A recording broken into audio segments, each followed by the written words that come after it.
This is Earl Amin with the 2020 Foresight Podcast, where CEOs of small to global companies share their insights. It is 6 questions in 9 minutes because top CEOs know how to listen and be concise. So let's get to it.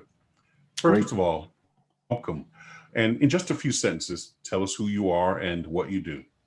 I'm David Skaff, and I have spent most of my career in the live events industry with two very large companies in that space. About a year and a half ago, I left and created several businesses on my own, one of which, Neptune Audio, is a traditional AV staging company. We own the premise of that business is we own equipment and we rent it or lease it to our customers and provide technical support at events of all size. With the advent of COVID, I had to mothball that company 9 months into its being. I was rolling along, had plenty of business, but there's no events. I have another business in that area too called Cultivation Sonoma, which was an experiential event kind of thing. It was set up as a nonprofit, but again, without being able to gather in person, that event, after just a couple of events, I had to mothball as well. My primary practice currently is with my consulting business, which is called Noise Curator. Under that banner, I do artist management. I've got about half a dozen different musical artists where I build their businesses for them, and then I manage their business as well. I do a couple other things under that banner, including consulting in the AV live events industry. I'm listed as a non-partner consultant with a couple of consultancies in New York. I also am producing a podcast, shocker, called the Way Out West Show that will be on internet radio. So it's not exactly a podcast. It's on a host platform that has built-in listeners. And this show is a cultural arts perspective where we highlight artists, an art discipline, and the making of art, the behind the scenes look at art. And I've also have a branding business that I'm launching as well. Very good. That's quite a bit, quite a mouthful. Well, tell me, with all of that and what's going on and what you're doing, what's the best thing about being the CEO?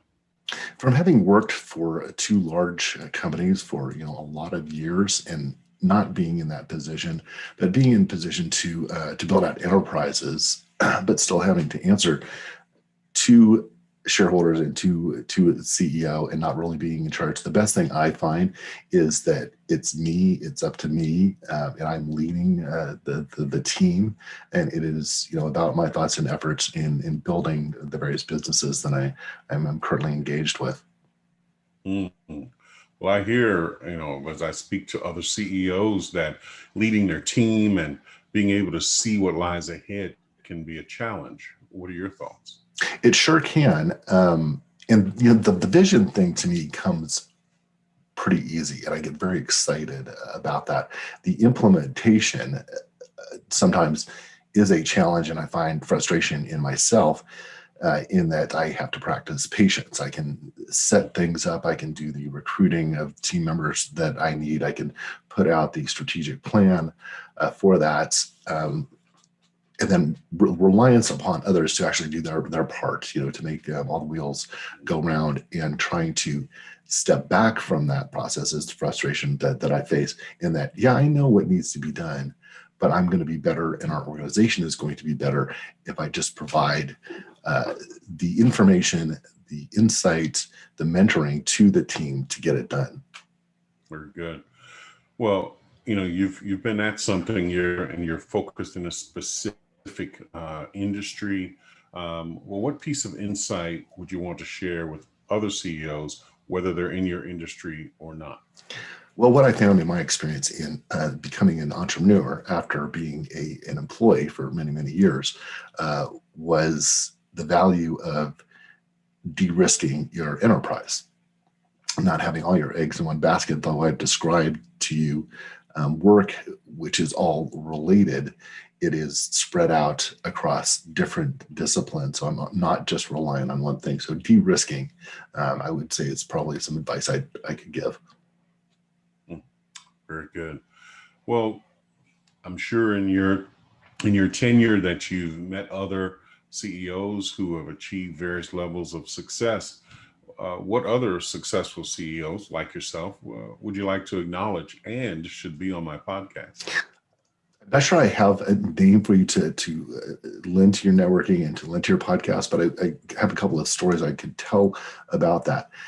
As a high bar, Elon Musk, and all of the various things that he does, his work ethos, in getting there and making a difference and looking for places where there aren't solutions and saying that this is possible, and providing some fodder for that. So from my experience in working for two companies in corporate America, two different companies, I have one example of a leader, a true visionary, somebody who works with the employees to make and foster a better environment for all and to move the whole organization forward. And I had another experience at another company where the CEO was more of a caretaker and a boss. I'd never felt inspired by him. Right. Well, let me ask you this final question. How do you celebrate a win? That's a really good question. Number of ways.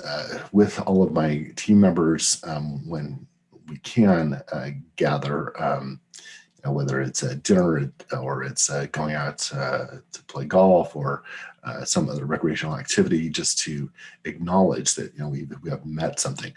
Personally, and more recently in the COVID times, it's more of a solo kind of thing, right? Where I'm acknowledging that I have not only passed that task, but I have definitely moved the ball forward in my enterprises, and that might just be with having a nice bottle of scotch open and celebrating that way. I'm also very big into music, so I have been known to buy myself another guitar. If I cross a plateau and feel that is celebratory. Sure, very good.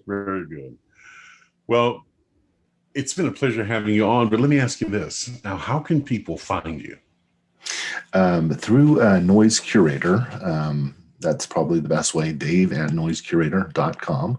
The Neptune Audio Rentals, if you're interested in that is www.neptuneaudiorentals.com. The Way Out West Show. Yeah, let me just give you my last one, which is the Way Out West Show, which will be starting in March on the Heritage Radio Network. Outstanding. This is Earl Amin with the 2024 Side Podcast. For more insights, go to LinkedIn and search for The Gray Owl Company. David, great to have you today. Thank you. My pleasure, Earl. Thank you so much.